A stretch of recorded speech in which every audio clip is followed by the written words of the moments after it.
Crunchy Mama Farms, and he's going to talk to you about being the butcher on your land. Hey everybody. That's right, Shawn Kelly with Crunchy Mama Farms. We came up from Texas a couple of days ago. So thank you for hosting us out here. We were having a great time, enjoyed the campfire and everything last night. Who here is a vegan? Say what?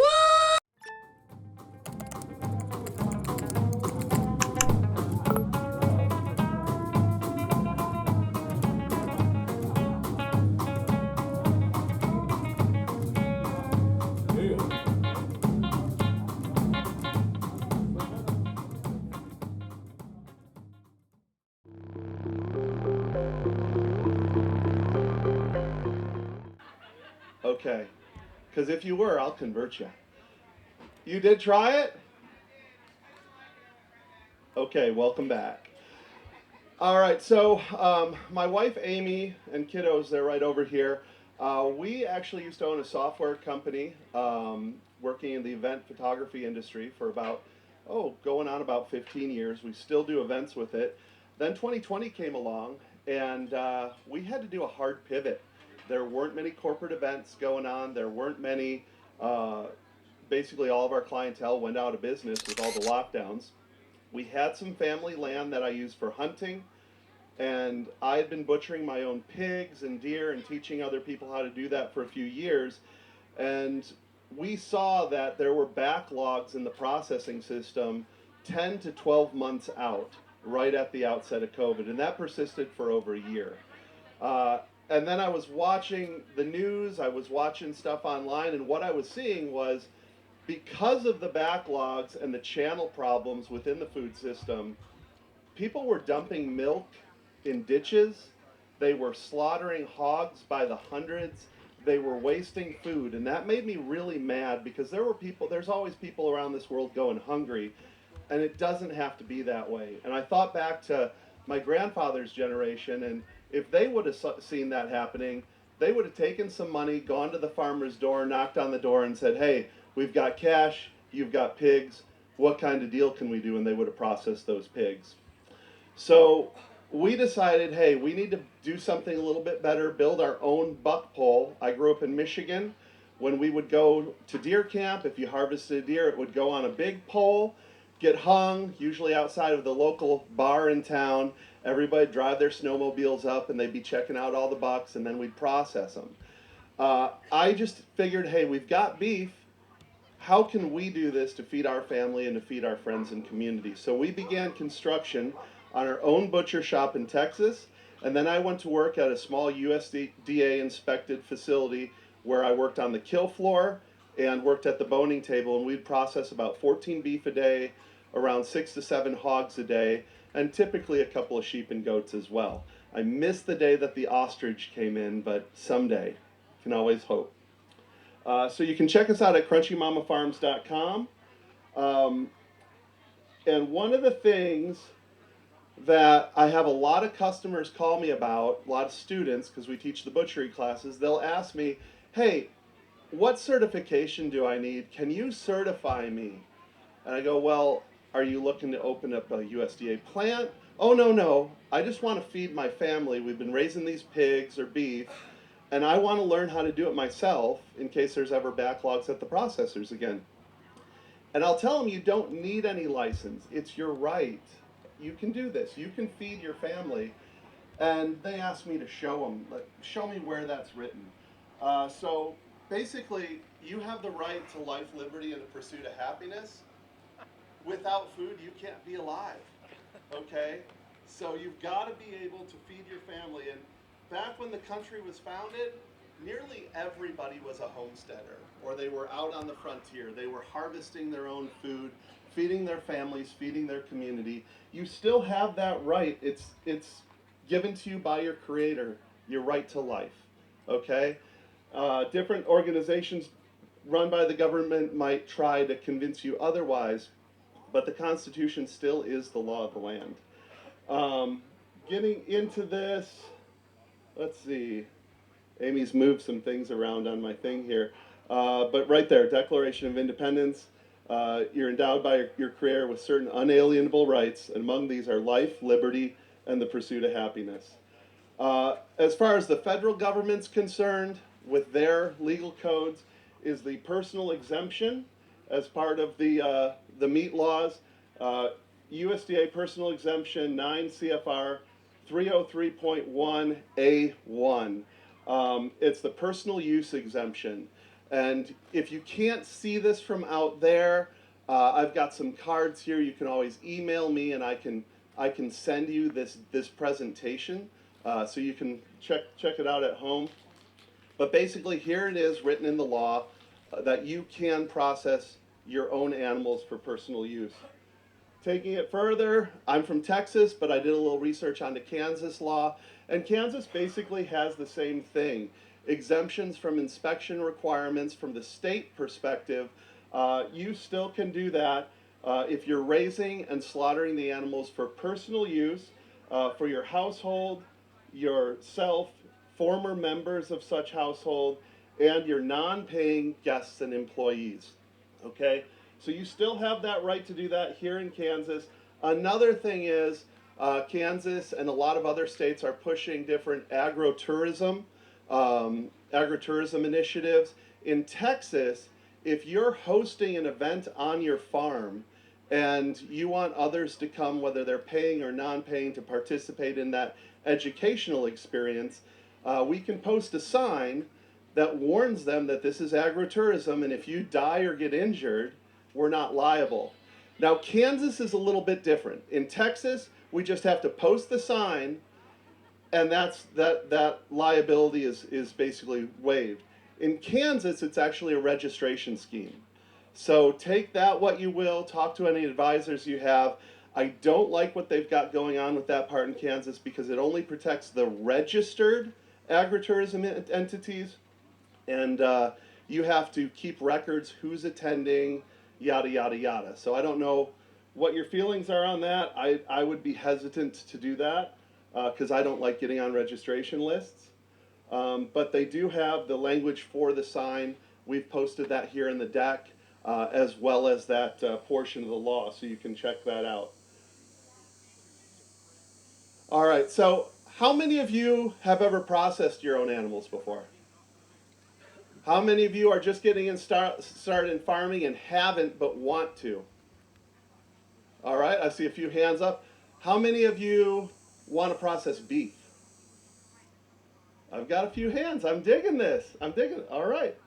Even Patrick Henry's waving his hand here. We might have some opportunities next year for that. But there's a lot of reasons people might want to process their own animals. First off, they've seen what happens at the processors with the delays, up to a year again during COVID. They're not cool with that. They want their food when the time's right for that animal, and they don't want to feed it out longer. They might not trust their local butcher. They might just want control of the food that they're getting. Maybe the local shops have different chain of custody issues where they're not necessarily getting their meat back. Or maybe it's that they want to keep the tradition alive of the family pig kill or the family beef harvest. And for any of those reasons, you're going to want to have your community. Again, butchery was traditionally done at a family group scale. And there is camaraderie and team building that results from it. Any business deal, you're typically going to take somebody out to lunch or a meal. There's something that creates a bond when, you want me up here, Amy? Okay, right there, okay. There's more of a bond when you're actually breaking bread together. What we find during our classes, and when you harvest an animal on pasture together, there's an element of danger and excitement and a lot of deep feelings from taking the life of an animal, working together as a tribe to do that. And it's something that really bonds people together. So something to consider, bring that tribe, that group, that family that you have, because large animal butchery is something you don't want to try yourself necessarily. Tool list. All right, everybody wants to know what we use. This right here is a meat lug. If you're going to be harvesting a beef, I would recommend having at least 12 of these on hand. You're going to want these to hold your ground meat, your different cuts, things of that nature. You're going to want those. You're going to want a lot of rags. If you have access to clean water, that's ideal as well. It doesn't have to be expensive to get into butchery. This is a $12 scabbard. I really recommend having the scabbard because you can walk around the kill floor, you can walk around the processing room. You're not worrying about knives being set down on tables, flipped around, accidentally hurting somebody. People will ask me, if you could have one knife and one knife only to do butchery, what would you recommend? This is a 6-inch boning knife, and this is what I would recommend you get started with. This is Victorinox brand. There's Dexter, there's plenty of other brands out there. These are stamped knives that go for about $23. They'll last you years and years and years, and you can do just about anything with that knife. The second knife I would get would be a lamb skinner such as this. I'll use these on beef, even in preference over the beef skinner. I just like the feel of this in my hand better. Also, when you're getting into gutting, it's got that rounded tip, and it's a fairly small knife, so you can get in there and not worry as much about gut punctures and things of that nature. And I knew they were doing chicken butchering, and just in case nothing arrived, I did bring a vent knife for poultry, just in case anybody needed that. But as we work down, a honing steel. This is a diamond honing steel. Those are excellent. You're going to want to use that to sharpen your knife. Will basically hone the knife and keep the edges straight and sharp during the entire process. To sharpen your knives, the secret that I've started using for my classes, because we'll be, with our classes, our students are doing it all hands-on. We're having them be the butcher. So we're going to be sharpening about 20 knives each day for each one of my classes. My little hack is this Ken Onion Work Sharp. For any of your meat blades, I'll set it to 15 degrees, a few swipes on each side. It's going to keep things really, really sharp. And that's important because a sharp knife is actually going to be safer for you than a dull knife, because you're going to be putting a lot more pressure on a dull knife. Also, it's going to go so much faster, so you have to keep your knives sharp. From a safety perspective, the other thing that we actually require all of our students wear in all of our classes are these are Workhorse brand cut resistant gloves. I'm not saying cut proof, they're cut resistant. If you're really stupid and doing dumb things, you can still put a knife through this, and I've seen guys goofing around when I was working at the processor that actually cut through this and into their hand. However, if you're focusing on your work, you're not going to get any serious cuts on your gloved hand, and this will typically go on the offhand. So if I'm right-handed, I'm putting this on my left hand. And then also we'll typically have nitrile gloves, and we'll put that on our knife hand. We'll put it over the glove on the left hand, and that's going to keep the blood off of your glove. It's going to clean nicer. You're not going to have any funky smells coming from your laundry 3 days later if you forgot to really get that fully dry. Some other things that I've got here. If you're on a budget for sawing through all the bones and whatnot, 16-inch packer saw, you can pick these suckers up for about 50 bucks. They're even available on Amazon. My one recommendation for the 16-inch packer saw is get one with the cantilever, like you see right here. There are cheaper ones available through Cabela's and Bass Pro with a screw on the back of them.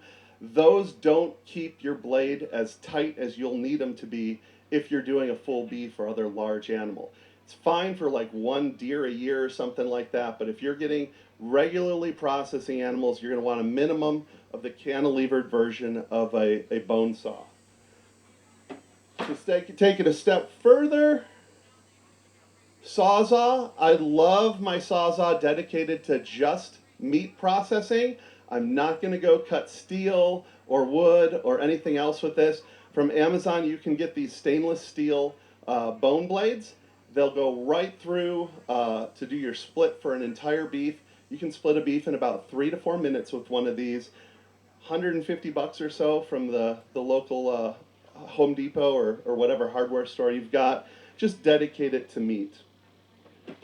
If you want to go old school, I love this thing. I have used it. This is an F-Dick beef splitter. This is a full carcass splitter. This has been in use since the 1770s. Before then, there are actual medieval carcass splitters of a similar design, but this has actually been a SKU with FDIC out of Germany since 1778. It works almost as fast as that Sawzall. If you're going to be doing it more regularly, the next step up, and I didn't bring it, for about $1,000 you can get a well saw. And the benefit of the well saw is it has a stiff blade, so as it's going down the spine, it's not going to flex, and you're going to get a nice split right down the spine. Why is that important? It's important because you don't want to be cutting through your New York strips, you don't want to be cutting through your fillets, thinking you've got a straight cut, but then realizing that that blade is actually bending 2 to 3 inches and cutting into your prime steaks. So that's some of the saw stuff, taking off the head, pulling off the silver skin off of ribs and whatnot. I love these little hand hooks, and you can buy all of this stuff from butcherpacker.com, bunzelpd.com. I have all of this listed in my deck here, which I'm happy to share with you guys. Most of you probably aren't going to get a captive bolt stunner for harvesting livestock on your own farm. I recommend 22 mag for most pigs, any pig over about 150 pounds. I'm going to harvest with a 22 mag. For pigs between about maybe 150 to 400 pounds, I'm going to use the CCI 22 Magnum VMAX bullet. The benefit of the VMAX bullet is a varmint bullet. It's going to go into the skull. It's going to basically do its varmint grenade deal and fragment, and it's not generally going to pass all the way through the skull. Because right on the other side of the skull, that's your pork shoulder, okay? That's your chuck. That's good stuff. You don't want to start getting bullet fragments and all those things. I'll go with this. However, if you're getting into larger animals, say a pig over 400 pounds, you're getting into beef, I changed the bullet over to a 22 Magnum Game Point bullet. It's the CCI Game Point bullet. This is a bonded bullet, more similar to a hunting round, like a Nosler or maybe a Gold Dot type bullet. This is going to penetrate and keep going a little bit further, and I've dropped beef up to 1,400 pounds with this. However, caveat, for beef over 1,000 pounds, I would much rather you go with a 357 Magnum or a 44 Magnum, okay? I have had minor failures with the 22 mag where it was stunned, but it was still having somewhat of a righting response for the well over 1,000 pound beef. I'd much rather step it up to a 357 mag or 44 mag. At the processor that I worked with, all bison, all large bulls would get harvested with a 357 Magnum revolver with a 58 grain soft point bullet. We've switched, since we got a flatbed trailer, we've been doing a lot of our beef harvests on pasture. When we're doing beef harvests on pasture, I'm typically using a Henry 44 Magnum rifle with a hand-loaded semi-wad cutter bullet. It's the 240 grain semi-wad cutter, 9 grains of unique powder. That's getting me roughly 1,200 feet per second, and it drops beef, boom, every single time. We're going to get into where we aim and all that stuff right now. Before we do, one thing that I would recommend, since I'm probably not going to be there for all of your harvests, there's some great reading material out there from Adam Danforth. If you're getting into beef, Adam Danforth's Beef Butchery book is amazing. For poultry, rabbit, lamb, goat, pigs, he also has one. He won the James Beard Award for this book. So highly recommend you pick these up. And also there's some great information on YouTube as well. But getting through the presentation a little bit, before you harvest a beef, you've got to make a few decisions. How are you going to go through that harvest? Okay, it's not like a deer where you're just going to be able to drag it through the woods necessarily and hang it up somewhere. You're maybe going to want a tractor with a front loader. What we've done at our farm, since I don't have a tractor, is we have a gantry crane with a 1-ton hoist and then 2 1-ton manual chain hoists, which we picked up from Northern Tool. And we have 18 feet under the top beam to lift that beef. And that makes sure that beef goes up, plenty of room under its nose, and we still have room for a scale to hang underneath the chain so we can get a weight on those animals. But you're going to have to decide beforehand, where am I going to harvest this animal? What's going to happen next? And I strongly recommend that you get with your group and you talk through each step in the process for that day so that you all know what you're going to do. You all visually see and touch the tools that you're going to use. Make sure everything's ready to go, because once you pull that trigger, there's no going back, only going forward. And you don't want to risk losing all that meat that you worked so hard to raise because you weren't prepared on the day of the event. Shot placement, I don't know if you can see this very well. A lot of people will ask me, well, where do you shoot them? Right between the eyes? Absolutely not. If you shoot any quadruped right between the eyes, what you're doing is you're shooting into the sinuses. You're going to have a very angry animal, and that's not what we're going for, okay? So what you want to do, basically with the horned beef, you're going to go from the horn to the opposite eye, the horn to the opposite eye. It's going to create an X roughly right about there, above the between the eye area, and that's going to get you into the brain. The butcher stuns with the bullet, kills with the knife. Your objective is to get the animal dropped as quickly and humanely as possible, and then you're going to go and immediately bleed the animal and lift it up. You're going to use gravity to keep the blood going, and what you're going to find is a beef can have its heart beating for up to 8 minutes after it's been shot. We've all heard the term running around with like a chicken with its head cut off. Goes the same for mammals too, guys. And when you're dealing with a 1,400-pound beef, be aware that those legs are just flailing randomly, and you've got to be careful, okay? Because it can hurt you or worse. So be careful. Make sure your team knows what to expect. The process, we always try to get it hung as quickly as possible. Do the bleed. We're going to take the head off. We're going to save the cheeks and the tongue, or do the whole head to roast the head. Generally roast the whole head if you're using a captive bolt stunner. I don't like lead in my food, so we're just going to kind of take the meat off the head. The dogs love the rest of it. Then your next objective is to put the animal on its back. The reason being, you need to start skinning, and you've got about 2 to 3 hours to do this. The thing is, though, you have to keep this going as quickly as possible, because that beef is a fermentation tank. And every second that you're taking to go through this process, that balloon is expanding a little bit bigger and bigger, especially in Texas, where sometimes we'll have a kill day and it's 70 degrees. So something to be aware of there. Once we've skinned it out pretty well, there's still going to be some on the back. What we're going to do is we're going to raise the back end of the beef up, and we're hanging it on a gambrel. Well, for the initial bleed, we'll actually use a shackle like this.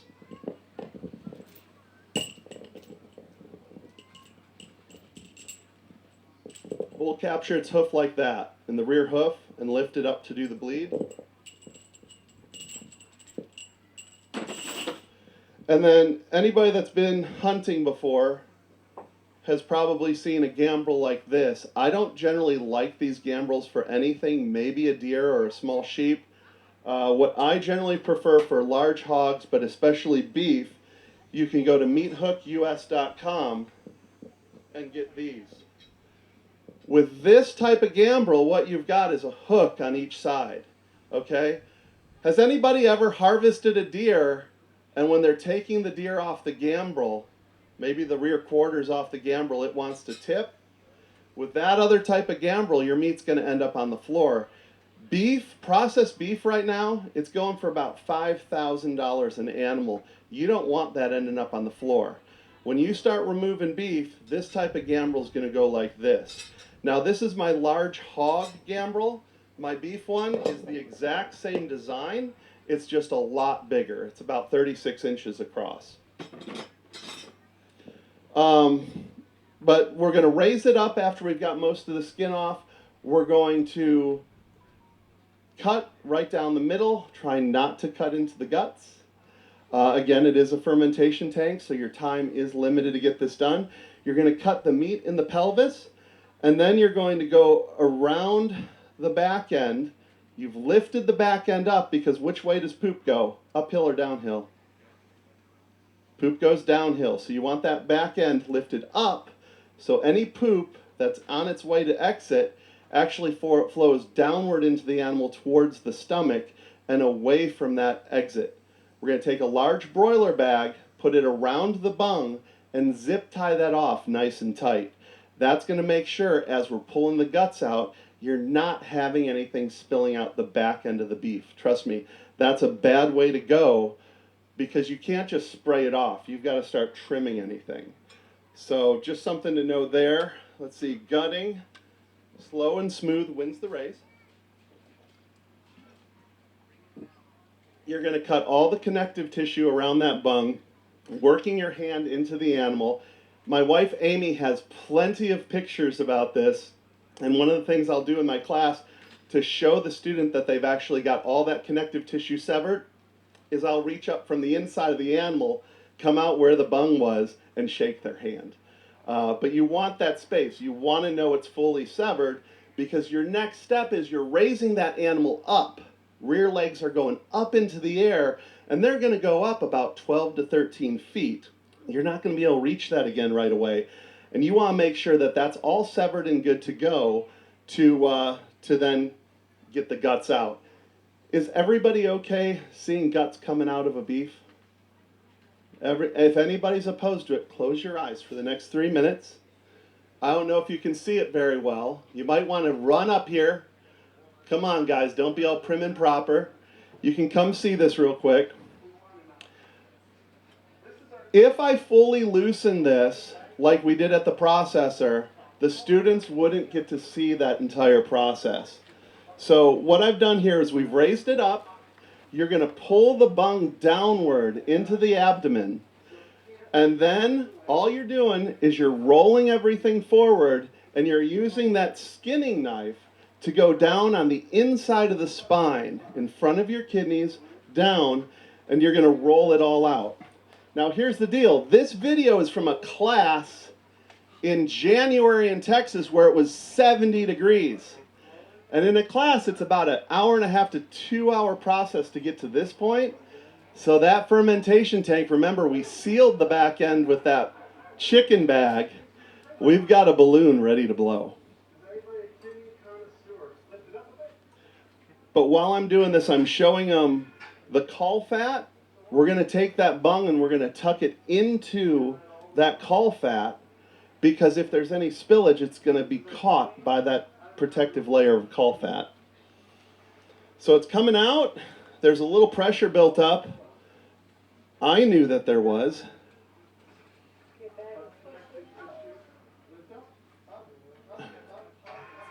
Oh, it's fine. And here it goes. But what that was is the whole thing, including the esophagus, all ripped down into that bucket. There was a little spray that came through the esophagus, but that was spraying downward into the bucket. The bucket, by the way, is a Brute 55-gallon drum. Any of your Rubbermaid stuff is food grade. Cattle troughs, stuff like that, food grade. You can dump your guts into it.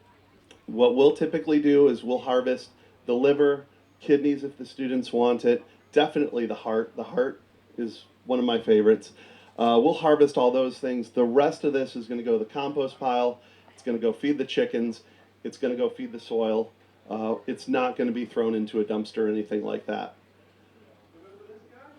All right. So at this point, once we've taken the guts out, there's the hide on the back of the animal. We're going to pull that down. You're going to cut underneath the tail. Then we're going to pull that down so you've got a fully skinned out tail. And I've got some students here just kind of working their way around that.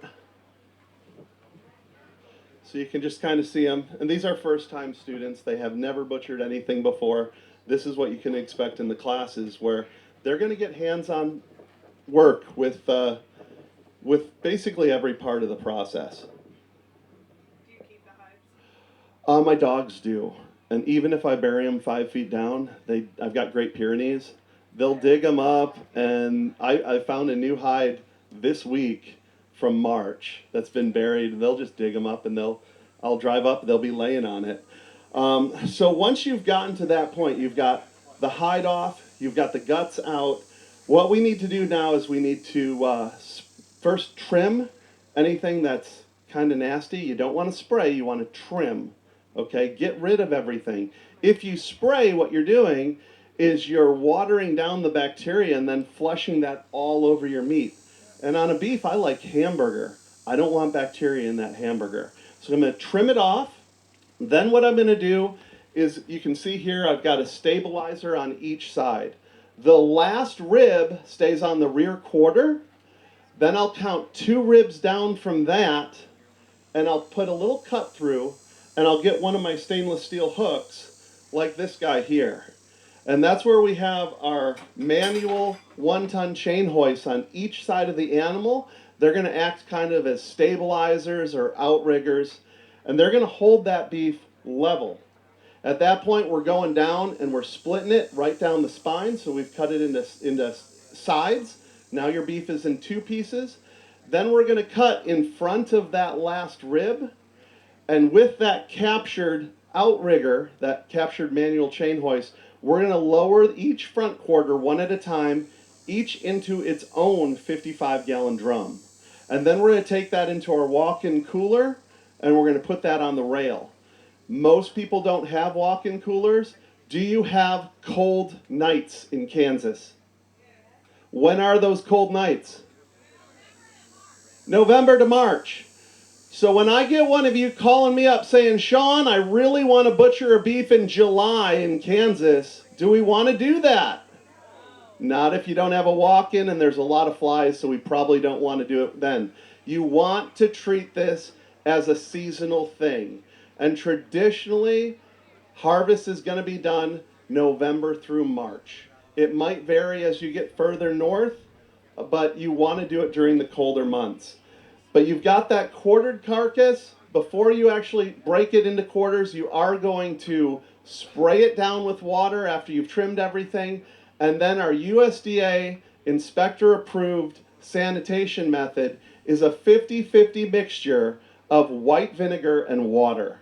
And we're just going to put that in a spray bottle, and we're going to spray the entire beef inside and out. And that vinegar is our disinfectant. We're not having to deal with crazy stuff. And at some of the processors, they use different things that have different colors. I don't know what those necessarily are. Mainly it's like ascorbic acid and things of that nature. I'd rather just stick with white vinegar, okay? And sometimes students will be like, well, is it safe? And I'll just spray a little in my mouth. But that's going to get the job done for you. We'll get that cold. You want it to be under 40 degrees. You don't want it to freeze, because that's going to cause a whole process called cold shortening, where if your animal's going through rigor mortis and you freeze it at that point, it's going to be permanently tough. That might be fine for a rump roast, but you don't want your fillet to be like that. So we're going to keep it cool. If you have the capacity to keep it cool but not frozen, so ideally between 34 and 36 degrees, do that for 1, 2, even 3 weeks. Because what's happening is, for your first 3 days or so, that animal's going through rigor mortis. Okay? The muscle cells are still alive, and they're consuming any carbohydrates and energy still left available to them. And as they start to die, the whole carcass tenses up. We've all seen detective movies and stuff. Oh, it's a stiff. Well, that's what they were meaning. After about 3 to 5 days, the muscles relax, and then you start going through what's called enzymatic breakdown. So the enzymes within the cells are actually going to start breaking down and tenderizing the meat for you. Who here likes a nice tender steak? All right. There's 2 ways you can go about that without adding chemicals. Okay? Number 1, dry age. Dry age, you're going to need to be able to have good temperature control. You don't want it to go over 40, because then you're getting in the danger zone. That's a great way. You're going to lose a little bit of weight from water evaporation, but you're going to get a more intense beefy flavor from your meat. The other way is to do what happens at most of your grocery stores, which is called wet aging. Okay? This is what most mobile processors are going to do because they generally don't even have walk-in coolers. I'm friends with a guy that owns a mobile processing unit down in Central Texas, does not own a walk-in cooler. What they do is they do what's called hot boning the animal. Let's say we had an animal go down in the field today. We need to harvest it. We need to do the best that we can. We're not going to hang it anywhere. It's too warm. We're going to kill it, gut it, skin it, and start cutting right now. All's not lost though, because with that wet aging process, it's real simple. You cut your steaks or your primals now. You vacuum bag them now, and you put them in a refrigerator, ideally 34 to 36 degrees, and you let that sucker sit for a couple weeks. 1, 2, 3 weeks, no problem. When I was working at the processor, we also were part of a grocery store, Slaughterhouse Grocery Store Sausage Factory. It was heaven. They would bring in boxed beef in like a full chuck, and the expiration date for that sucker was 5.5 weeks into the future. And that's the meat you're buying at the grocery store. It's aged in bags. It's not wrong for you to do that. If you don't have the capacity to dry age, get that extra refrigerator or just keep rotating ice through a cooler, and you too can have tender steaks. Now, I'm only talking about steaks there. If you're going to grind the meat, dude, grind it right now. Put it into bulk bags. Use your $39 LEM bulk bag taper. Stand those upright, or else you're going to have blood all over your freezer. Throw them in the freezer right now. The grinder is what's tenderizing that meat. If you've got roasts, throw it in a vacuum bag, throw it in the freezer the day it was shot. It's fine. Because with roasts and briskets, you're either going to be putting it on slow and low smoke, you're going to be putting it into a stew pot. That slow and low cook is going to break down all the connective tissue and gelatin and give you tender meat. So realistically, you're only dealing with a little bit of meat that you need to get the aging from, and that's your fillets, your New York strips, your ribeyes, Delmonicos, and things like that. Maybe chuck, if you're going to do chuck steaks or something of that nature. For our facility, you can't really see it. We have a walk-in cooler, and we're running a mini split and a CoolBot. And what a CoolBot does is it has a little heater on the fins of that mini split unit, and it tricks the unit, and that unit will then cool the place right down to 32 degrees if you wanted. So that we've been running that for 2 years. I've had zero problems. It's an absolutely wonderful thing. So when we're doing our butcher classes, get into the rear quarter. We're going to typically start with the kneecap. We're going to pull our sirloin tips off. That's going to give us some great steaks, stew meat, roasts. Anything can go into burger. One of the things a lot of my students will say is, Shawn, I'm just too nervous. We literally had a neighbor that a cow would get injured and he'd shoot it and he'd bury it because he was too nervous that he would screw something up with the cuts, that he wasted all this. And it blew my mind because he was buying hamburger, guys. Who here's bought hamburger before? All right, for pig lovers, who here has bought sausage? Is it delicious? Have you paid money for it? Yeah? There's value there. Even if you screw something up, you can put it through the grinder and create value and nutrition for your family or your friends. Going into the rear, we've got our long loin. So that's going to be your fillet. It's going to be your New York strip, or if you're running a bandsaw, you're going to be able to get into, the short loin area and get some T-bone and porterhouse steaks. Porterhouse is just a T-bone that has at least 1 3/4 inch of fillet on it. We've got the round, which is the rear of the animal. It's outstanding for making jerky. The shanks, we like to cross-cut our shanks through the bandsaw and create ossobuco, get all the benefit from that bone marrow and make all kinds of broth and things like that.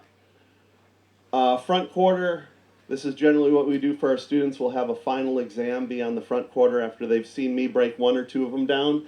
That's where you're getting into your chuck, your brisket, the front shank. And you're breaking that down between ribs 5 and 6 from the front.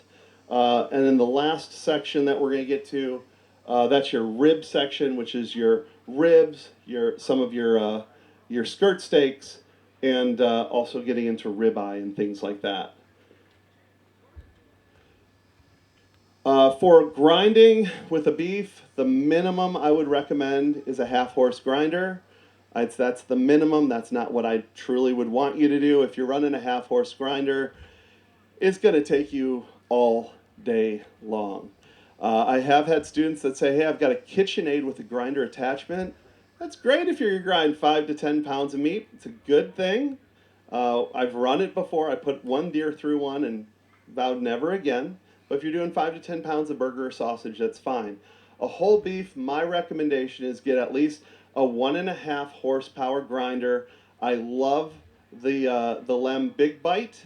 Their 32 1.5 horse grinder. It's a standard 115 volt outlet, about $700 to $800. Very, very good machine. And then we'll get a sausage stuffer. We'll stuff our bulk bags. Bulk bags. We'll write the date and year on these because once you start doing this, you don't necessarily know which animal it's from. Tape them, stand them upright, put them in the freezer, get them frozen as soon as possible. And we'll typically run that through the grinder twice. Here's a picture of the completed harvest of one beef. There's three. I know you can't see it very well. There's 3 6-foot stainless steel tables with 2 shelves on them. One beef, fully cut. That's the harvest from one animal. It's all the cuts, all the steaks, the ground meat, organ meats we typically eat the first day during the class. One of the things with our classes is our chefs will take the cuts as we produce them, and they'll teach students different methods that they're using to prepare the beef. Last year they started smoking full chuck rolls. Oh my gosh, bone-in chuck roll over brisket. I'll take the chuck roll any day of the week. Resources, I've got the information on here. Again, email me and I can get you all this information. We've got all the information for the crane scales that we recommend. The vacuum sealer, I strongly recommend getting a chamber vacuum sealer like you get from VacMaster. We have a mid-tier level, the VP 320. The nice thing about that is there's a seal bar on each side, so you can seal 2 bags at a time. And typically, with the regular vac sealers that you might pick up at Cabela's, your bags are about 50 to 60 cents a piece. With these chamber vac sealers, you're spending about 7 cents a piece. I've gotten them as low as 5.5 cents for the Black Friday sale. They don't expire. If you see vacuum bags on sale, get a whole bunch. And then, again, once we started doing the bulk bags, I'll never put ground beef through a food saver again because it sucks all the juices and gets kind of nasty. But that's the information on the class, on what we do with the beef. We also harvest hogs. We teach skinning out hogs as well as the scald and scrape. With pigs, I prefer typically to do the scald and scrape because it's a much cleaner product going into the refrigerator. In addition to that, you get the full harvest. You can make chicharron. A lot of the fat on a hog is actually integrated into the skin. So when you skin out a hog, you're losing about 5 to 10% of the fat right out the gates. The other thing is our chef is Puerto Rican, and he makes the world's best pernil. It's amazing. It's a skin-on pork shoulder, and he slow roasts it, and then towards the end, he scores the skin, turns the oven up to 400, so the back fat renders through the skin and fries it, and it's just the most beautiful, crispy skin and delicious fork tender pork. We also do chicken classes and things like that. I don't know how much time I've got left here, but yeah, I've got maybe 10 minutes or so. Does anybody have any questions that I can answer for you? I don't know if we've got a microphone runner. I can project, if that's okay. I knew you could. Yeah. So anyways, on your disinfectant solution, you use that for pork and beef, your half and half vinegar water? Yeah. Okay. Yep. The actual required minimum, I believe, is a 40% vinegar, 60% water. we just go 50-50, and we don't notice any vinegar flavor in any of it. Sometimes when I'm doing whole muscle curing with the pig, where we'll actually have shelf stable capicola, prosciutto, things of that nature, if I get some funky mold growing on it, I'll even wipe it down with a vinegar rag, and then spray some mold 600 over top to kind of get the good fungus overwhelming the bad. And that's just white vinegar? Yeah, the cheap stuff. It doesn't even have to be the 5% canning vinegar. What we were doing at the processor, it was just the straight. We would literally, in our kill floor smocks and everything, walk into the grocery store, grab a white vinegar bottle, and walk back to the kill floor. Thank you. You're welcome. Anybody else? We're all in food coma time. Well, awesome. Well, yes, sir.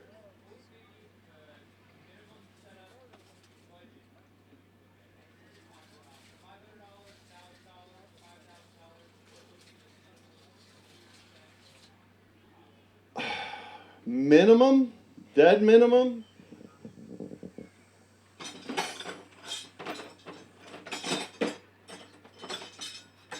$130.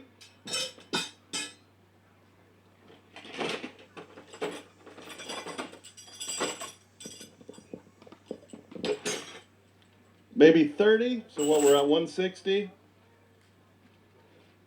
10, 170.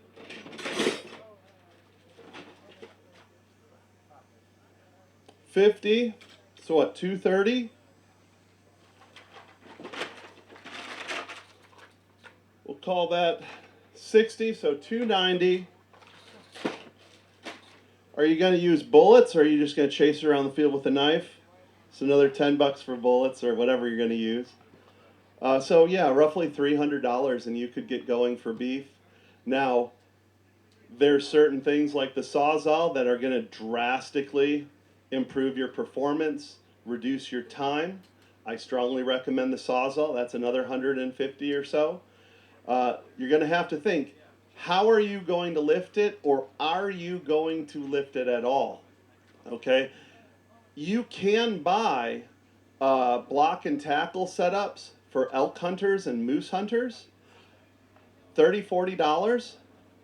Run that over a beam in a barn or a real stout oak tree.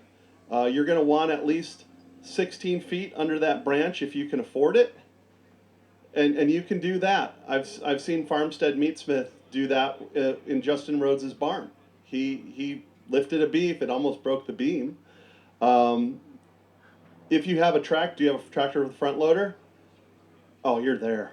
You don't even need any trees. You've got a tractor with a front loader. As long as that can lift 1,200 pounds, whatever the weight of your beef is, you're good to go. And then you're going to have to make determinations. How are you going to package it? Are you going to use freezer paper? That's a couple of bucks per roll from Walmart. Are you going to use a vacuum sealer? Are you going to use bulk bags?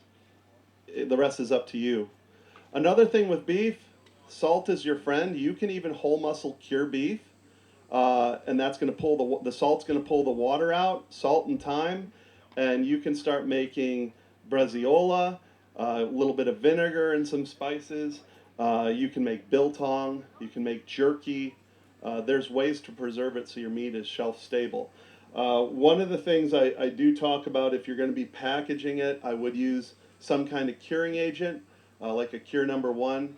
If you're going to be in the danger zone, which is between 40 and 140 degrees for any length of time, and there's any possibility there's going to be water still left in the meat.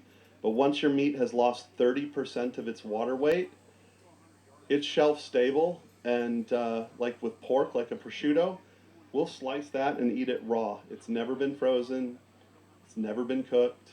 It's totally delicious. I'll bring some next year. So yeah. Any other questions?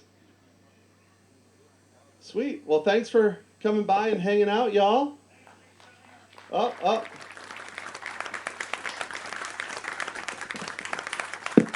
Someone have a question?